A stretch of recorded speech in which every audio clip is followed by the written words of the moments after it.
बहुत बहुत धन्यवाद। आज मंच पर मंचासीन जननायक जनता पार्टी के जिला अध्यक्ष पदम सिंह दैया जी, हमारी पार्टी के राष्ट्रीय सचिव भूपेंद्र मलिक जी,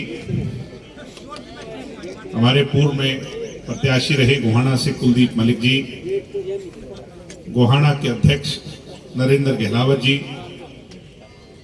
आज के कार्यक्रम के आयोजक और निरंतर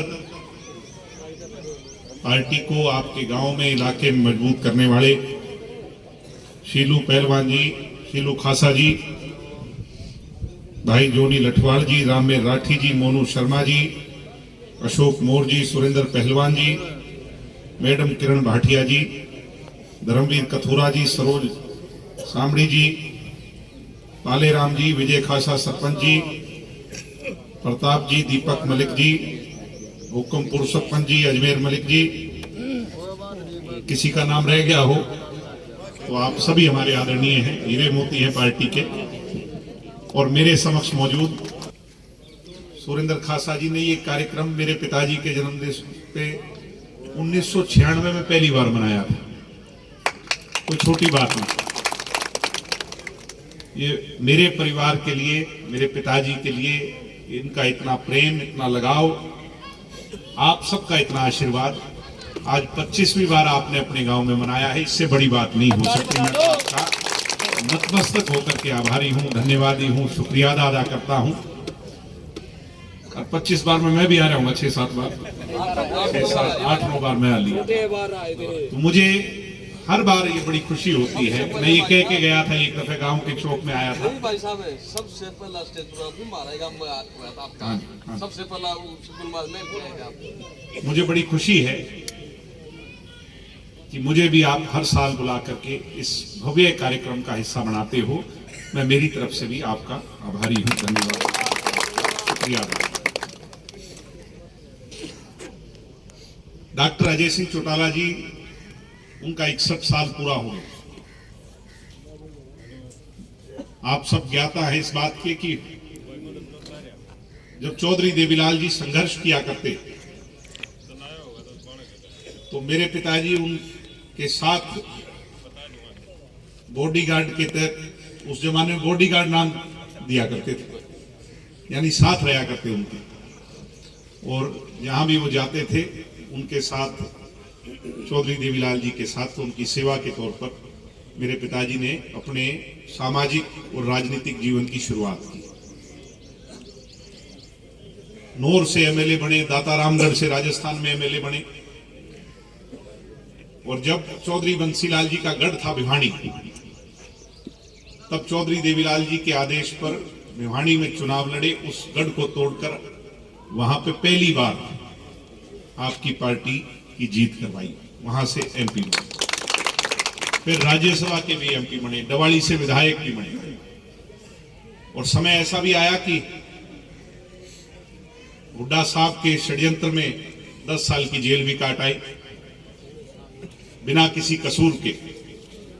कोई लांछन उन पर, कोई भ्रष्टाचार का, कोई सार्वजनिक जीवन में कोई आरोप, आप सब ये बात जानते हो, वे नरम स्वभाव का धनी है, जैसे उन पे कोई आरोप कभी लगा नहीं। अपने हर संभव प्रयास से जो कर पाए वो कर पाए, मगर कभी किसी को ऊंची आवाज तक में नहीं बोला।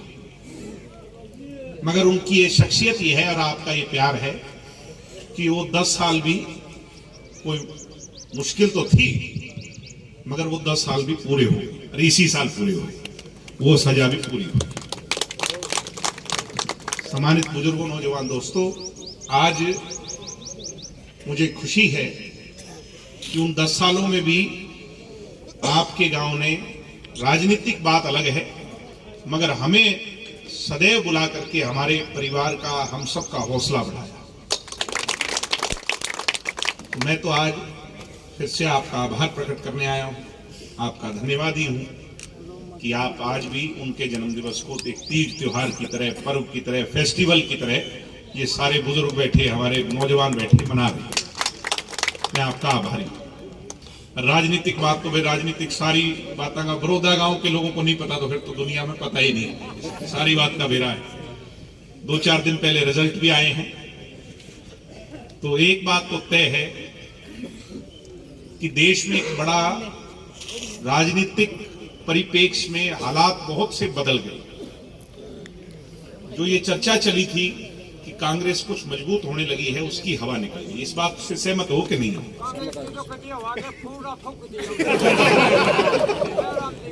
तो कांग्रेस माँ बेटा बैठे रहेंगे ना तो कतिये हो जाएगी। कांग्रेस का एक कारण है कमजोर होने का। उसमें सोनिया जी तो बुजुर्ग हो गई, और भाई राहुल गांधी के बस का नहीं। एक आखिरी ये उम्मीद थी, एक मिनट जो है उसमें लोगों को ये लगता था भाई इसमें कोई छवि है, वो भी आपने यूपी में इस बार देख ली। कांग्रेस के 97% उम्मीदवारों की जमानत जब्त हुई प्रियंका जी के नेतृत्व में। उसका एक बड़ा कारण है, जब नेता चुनौती लेने से पीछे हट जाता है तो फिर लोग उसको वोट नहीं देते। प्रियंका गांधी खुद विधानसभा का चुनाव लड़ती, जैसे अखिलेश ने लड़ा, योगी आदित्यनाथ ने लड़ा, तो मैं मानता हूं कि 2 सीट नहीं, कम से कम 20-25 सीट कांग्रेस की आती, उसकी एक पैठ बनती। मगर वो तो दिल्ली बैठ गई और उसके नाम पे चुनाव लड़ा गया, यूं पार नहीं पा। ऐसे ही राहुल गांधी, तो आगे कांग्रेस का भविष्य नहीं, जब ऊपर नहीं तो फिर अपने प्रदेश में भी नहीं। ये बात आप मान करके चलो। जब जब कांग्रेस की सरकार हरियाणा में बनी है, वो तभी बनी है जब केंद्र में कांग्रेस की सरकार बनी है। इतिहास उठा के देख लो आप पीछे का पूरा। तो आगे कांग्रेस का आपकी चर्चा नहीं होगी आगे। ऐसे हालात में आज आप चौकर दे चारों तरफ नजर दौड़ा के देख लो भाई, गांव देहात की गरीब किसान मजदूर, कमेरे वर्ग की, अगड़े पिछड़े की, दलित की, बैकवर्ड की, हम गांव में बसने वाले की विधानसभा में आवाज कौन उठा सकता है? पीछे जब किसान का आंदोलन हुआ तो बहुत दबाव हमारे पर था, और मुझे लगता है हिंदुस्तान में सबसे ज्यादा दबाव था तो दुष्यंत पर था कि नहीं था? भाई इस्तीफा दो। मगर दुष्यंत ने एक बात कही थी, हम पार्टी में सारे सीनियर पदम सिंह जी बैठे हैं यहाँ, भाई मैं अगर इस्तीफा दे दूंगा तो कांग्रेसी गली गली जाके ये प्रचार करेंगे भाई ये तो इस्तीफा इसलिए दिया है क्योंकि इनका जो 5 मुख्य एजेंडे थे, जींद में जो कहे थे, वो इनसे पूरे नहीं हो रहे थे, इसलिए इस्तीफा दे दिया। इसलिए जो जिम्मेवारी हरियाणा की जनता ने मुझे दी है, मैं उससे पीछे नहीं हटूंगा। वोट लोग आपको सत्ता में बिठाने के लिए देते हैं, और दीनबंधु सर छोटूराम कह करके गए हैं कि मौका मिल जाए राज की कलम से जो लोगों के लिए भला कर सको, उसको चूकना नहीं चाहिए। आज मुझे खुशी इस बात की है, चलो वो किसान आंदोलन भी पूरा, हमारी जीत हुई किसान भाइयों की, वो किसी की जीत नहीं, सिर्फ किसानों की जीत, और वो वापस भी हो गए। जो कानून थे लागू भी नहीं हुए। आज खुशी की बात यह है कि आपके लाडले दुष्यंत ने 75% आरक्षण कानून लागू करवाया कि नहीं करवाया? भाई खड़े हो। आपने कुछ दिन पहले पता होगा भाई, हाई कोर्ट में जब उस पर स्टे लगा तो हमारे विरोधी बड़े खुश हुए, जबकि खुशी की कोई बात नहीं थी, क्योंकि ये तो इन नौजवानों के भविष्य की बात थी।